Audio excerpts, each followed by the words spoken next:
So in this question, we are given that group G is finite, and we are asked to show that number of elements x such that x cube is equal to identity is odd.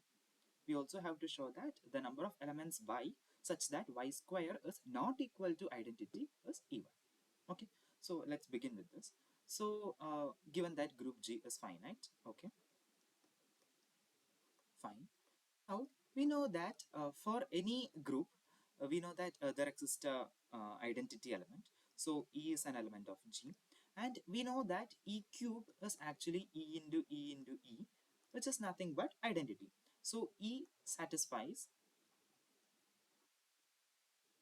x cube equal to E. Okay, so E satisfies this condition. So definitely in any group, we know that there exists at least one element such that it satisfies this condition. Namely, it is the identity element.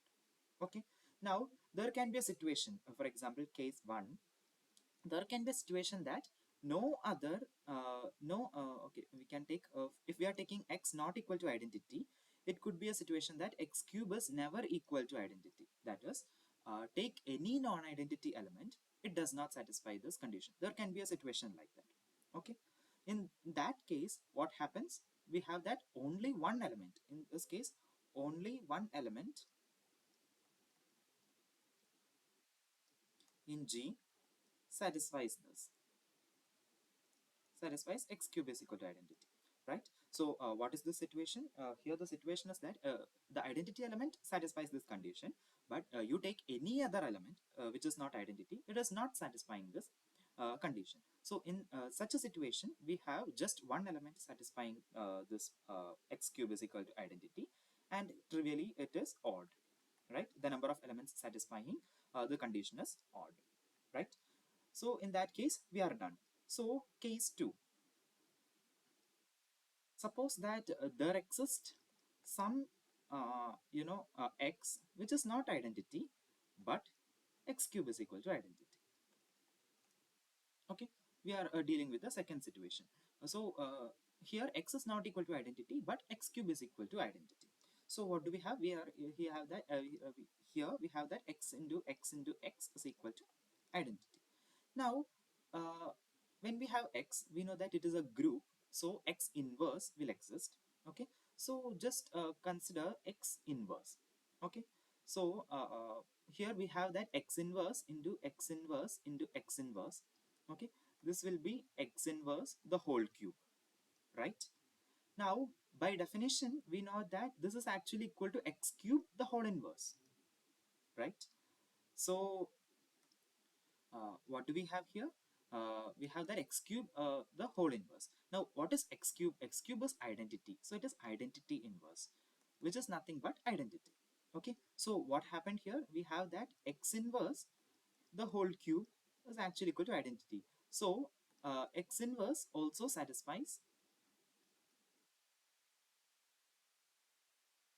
x cube is equal to identity, correct?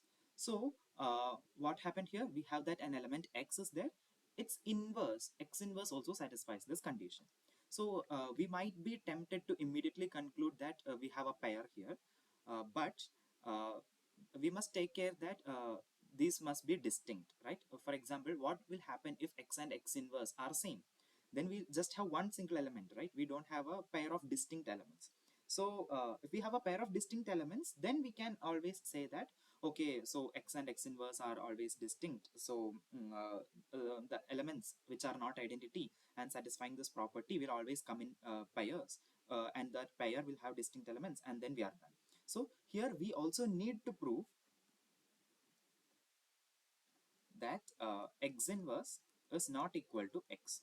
Okay, otherwise we are stuck, right? So let's inspect that. So suppose x inverse is equal to x. Okay, suppose we are supposing this x inverse is equal to x. We will multiply by x. When I say multiply, I mean that we are dealing with the operation in the group. Okay, so multiply by x on both sides, maybe from the left. Then we'll have x into x inverse is equal to x into x. So x into x inverse will become identity, and that will be equal to x square, right? Okay. Now, what was the condition that x was satisfying? But we know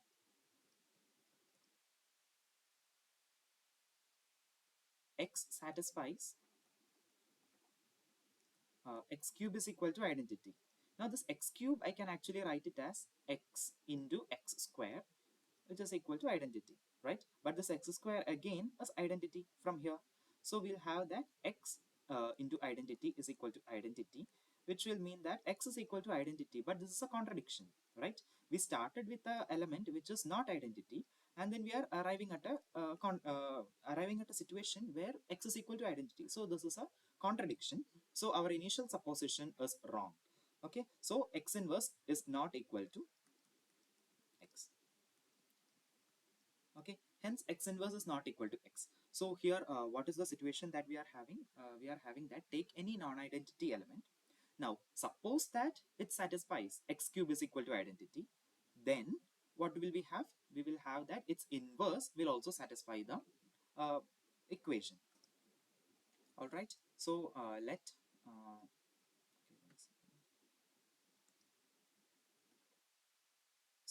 x be not equal to identity. Okay. Then suppose x cube equal to identity. All right, then we got that x inverse the whole cube is also equal to identity, and x inverse is not equal to x. So for any non-identity element, we'll have that x and x inverse both will satisfy. If x satisfies this equation, then x inverse will also satisfy this equation. So it always comes in pairs, right? So an element and its inverse, they always come in pairs, and this pair x and x inverse are distinct, right? So along with identity, if we have some other element, then automatically its inverse will also be there. All right, so we'll always have a odd number of elements. We will always have odd number of elements satisfying this. Okay, we'll have ex x inverse. Now suppose some other element z satisfies, then automatically z inverse will also satisfy, right? It will always go like that. Suppose w satisfies, then w inverse also must satisfy, and all these have to be distinct, right? So with that, we have shown the first part, right? Now here there is a very subtle point which I'm not discussing so that it doesn't feel overwhelming. But then if you find it, please do put it in the comments. All right. Now similarly to solve the second part, what did we have to show? We have to show that the number of elements y such that y square is not equal to identity is always even.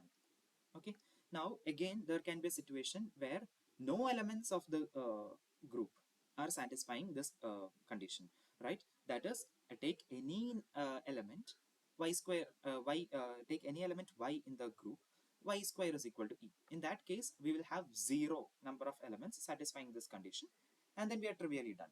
Okay, now suppose y square is not equal to identity, then again what will be y inverse the whole square?